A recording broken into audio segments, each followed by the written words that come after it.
చికెన్‌తో ఇలా ఒకసారి ట్రై చేయండి. టేస్ట్ మాత్రం అదిరిపోతుంది అంతే. రైస్‌తోనైనా, రోటీతోనైనా super combination chicken gravy curry. Hello friends, hi welcome back to my channel. ఈరోజు చికెన్‌తో ఒక మంచి కర్రీ అయితే చేసి చూపిస్తున్నానండి. చాలా సింపుల్‌గా చేసేయొచ్చు. టేస్ట్ కూడా సూపర్‌గా ఉంటది.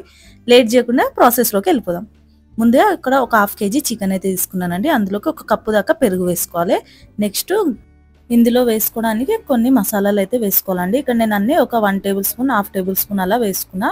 అది గరం మసాలా, చికెన్ మసాలా, ధనియాల పొడి, జీరా పొడి ఇవన్నీ ఉంటాయి కదా, ఇవన్నీ కొద్ది కొద్దిగా వేసేసుకోవాలి. ఇలా మసాలాలు వేసుకున్నాక ఇందులోకి ఒక 2 స్పూన్స్ దాకా కారం వేసుకోవాలండి. కారం మీకు ఇంకా ఎక్కువ కావాలంటే ఒక 1 టేబుల్ స్పూన్ దాకా వేయొచ్చు. అలానే ఒక హాఫ్ టేబుల్ స్పూన్ పసుపు, ఒక 1 టేబుల్ స్పూన్ సాల్ట్, ఒక 1 టేబుల్ స్పూన్ అలా అల్లం పేస్ట్ వేసి మొత్తం కలుపుకోవాలి.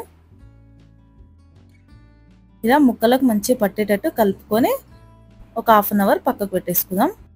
నెక్స్ట్ ఒక కడాయి పెట్టుకొని అందులోకి 4 ఎండుమిరపకాయలు వేసుకోవాలి. ఒక 4 ఇలాచీలు, ఒక 4 లవంగాలు, ఒక బిర్యానీ ఆకు, కొద్దిగా సోంపు వేసుకోవాలండి. ఈ సోంపు వేయడం వల్ల టేస్ట్ చాలా బాగుంటుంది. అలానే ఒక 1 టేబుల్ స్పూన్ దాకా ధనియాలు వేసుకొని ఒక 4 ఉల్లిపాయలు, ఒక 2 టమాటాలు కట్ చేసి ఇలా వేసేసుకోవాలి. ఇలా మొత్తం దగ్గరికి అవ్వాల్సిన అవసరం లేదండి. కొద్దిగా ఫ్రై చేసేసుకుంటే సరిపోతుంది. తీసేసుకొని మిక్సీ పట్టేసుకోవాలి. నెక్స్ట్ ఒక హాఫ్ కప్పు దాకా ఆయిల్ వేయాలండి. ఆయిల్ వేసి ఆయిల్ వేడి అయ్యాక కొద్దిగా జీలకర్ర వేసేసుకొని ఇప్పుడు మనం మిక్సీ పట్టిన పేస్ట్ ఉంది కదా, ఆ పేస్ట్ ఇందులోకి వేసేసుకోవాలి. ఇలా వేసుకున్న పేస్ట్ మంచిగా కలుపుకోవాలండి. కలుపుకొని ఆయిల్ పైకి వచ్చాక మనం కలిపి పెట్టుకున్న చికెన్ ఉంది కదా, చికెన్ ఇందులో వేసేసుకుందాం. ఇలా చికెన్ వేసాక హై ఫ్లేమ్లో పెట్టుకోదండి, లో ఫ్లేమ్లో పెట్టుకొని మంచిగా ఆయిల్ పైకి వచ్చేంత వరకు చికెన్ని ఫ్రై చేసుకోవాలి. ఇలా ఒక 2-3 నిమిషాలు అయ్యాక ఇక్కడ చూస్తున్నారు కదా, ఇలా మంచిగా ఫ్రై అయ్యేటప్పుడు ఒక హాఫ్ గ్లాస్ దాకా వాటర్ వేసుకోవాలి.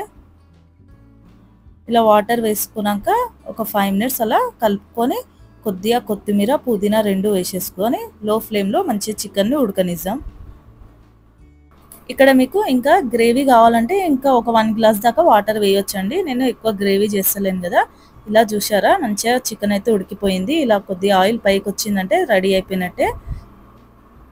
లాస్ట్కి ఇందులో కొద్దిగా కస్తూరి మేతి వేసుకోవాలండి. ఇలా వేయడం వల్ల టేస్ట్ మాత్రం సూపర్గా ఉంటుంది. కొద్దిగా కొత్తిమీర వేసేసుకుంటే ఎంతో tasty chicken gravy curry ready అయిపోయింది. ఒక బౌల్లోకి సర్వ్ చేసుకుందాం. అంతే అండి. రైస్లోకి, రోటీలోకి సూపర్గా ఉంటుంది. బగారా రైస్తో కూడా చాలా బాగుంటుందండి. తప్పకుండా ట్రై చేయండి. చాలా సింపుల్, 2 స్టెప్స్లోనే మనకు కర్రీ అనేది రెడీ అయిపోతుంది. ఎక్కువ టైం పట్టదు.